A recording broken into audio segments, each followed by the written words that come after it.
Dubai. 10 people were killed during street protests in Iran on Sunday, state television said on Monday. The nationwide protests have drawn in tens of thousands of people and represent the boldest challenge to Iran's leadership since pro-reform unrest in 2009.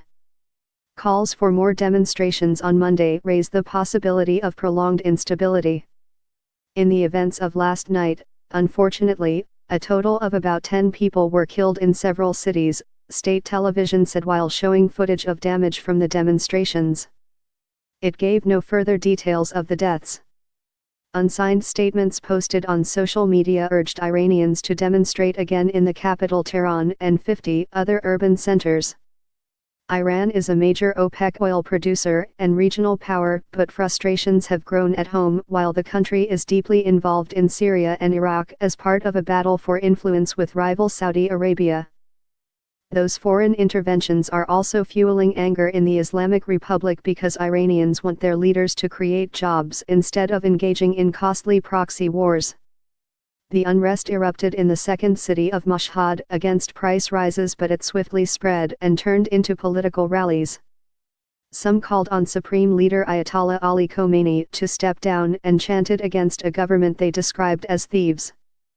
Demonstrators say they are angry over corruption and economic hardship in a country where youth unemployment reached 28.8% last year. Protests continued overnight even though President Hassan Rouhani appealed for calm.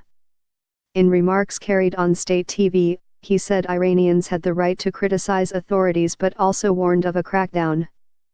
The government will show no tolerance for those who damage public properties, violate public order and create unrest in the society, Rouhani said. Hundreds of people have been arrested but security forces have largely shown restraint.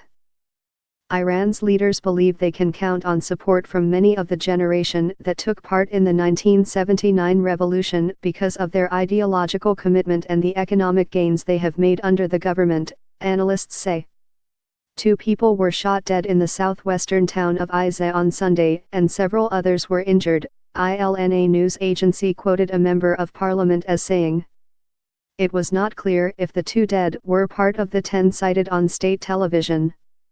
I do not know whether yesterday's shooting was done by rally participants or the police, and this issue is being investigated, Hidayatollah Kadhimi was quoted as saying. Regional Governor Mustafa Samaili told the semi-official news agency Fars that just 1 person had been killed and that the incident was unrelated to the protests and the alleged shooter had been arrested. Police in the center of Tehran fired water cannon on Sunday to try to disperse demonstrators, according to pictures on social media. Demonstrations turned violent in Shahin Shar in central Iran. Videos showed protesters attacking the police, turning over a car and setting it on fire. Reuters could not immediately verify the authenticity of the footage.